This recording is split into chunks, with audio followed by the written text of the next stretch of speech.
Hey, my name is Robby Greenfield. I'm the tech lead for ConsenSys Social Impact, or blockchain for social impact.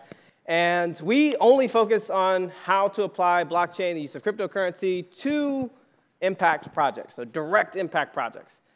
And one huge focus that we've had really this year and hopefully in the oncoming years is what's wrong with banking the unbanked, this term that essentially equivocates financial inclusion to economic equality. And we're starting to see a convergence between like tokenized fiat, which is a kind of a bank solution, and stable tokens or stable coins like MakerDAO's DAI. And we're on this horizon of, do we want to bring the issues or the problems that we very much know of the traditional economy into a more decentralized, open global economy?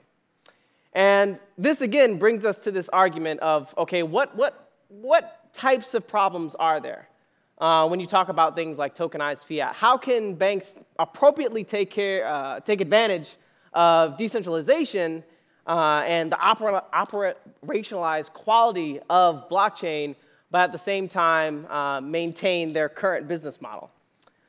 And what we found is that it's very, very difficult depending on the audience that you're talking about. So what I mean is that in developing areas, value is a lot different from what we would consider in westernized countries. Value is something that you can eat, something that you can use. It's something that's going to improve the quality of your life. Here, that may be USD, particularly in San Francisco. But we all have to remind ourselves that we can't eat money. And the problem with the current banking system is that a lot of people who leave it, who exit it and become unbanked, do so because there is a cost associated with it. It's usually overdraft fees. And this overdraft fee business model really is a regressive tax on the poor.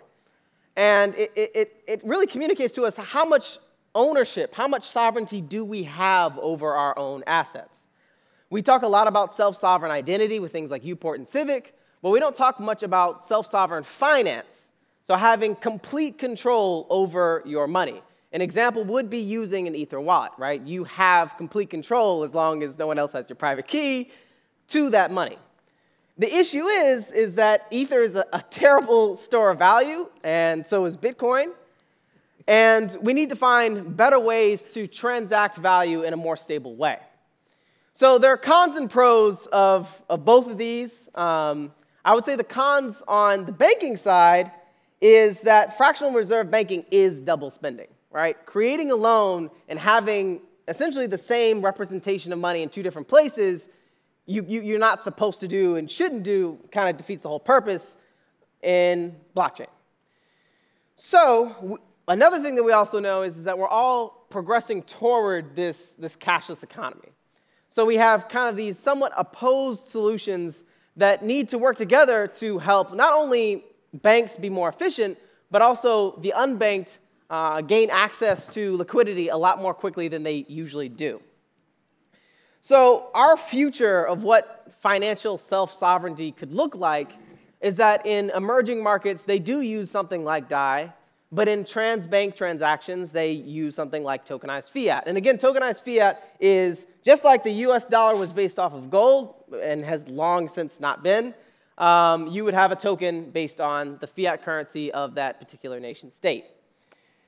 So when we talk about these different things, what can come of this? Well, we start to look into micro-financial services for the unbanked, meaning that you could have crowdsourced loans, you could have much quicker money transfer, you could have money payments that are all on mobile.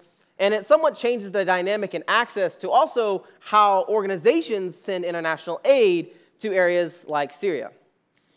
So that is kind of my spiel on the two kind of things happening within stability and within payments. And I think what we're going to see is a lot of midterm solutions that really use mobile payments and the telephony world to uphold these oncoming solutions like tokenized fiat and stable tokens, but the markets that they're most useful in are probably not going to be the same. Thank you.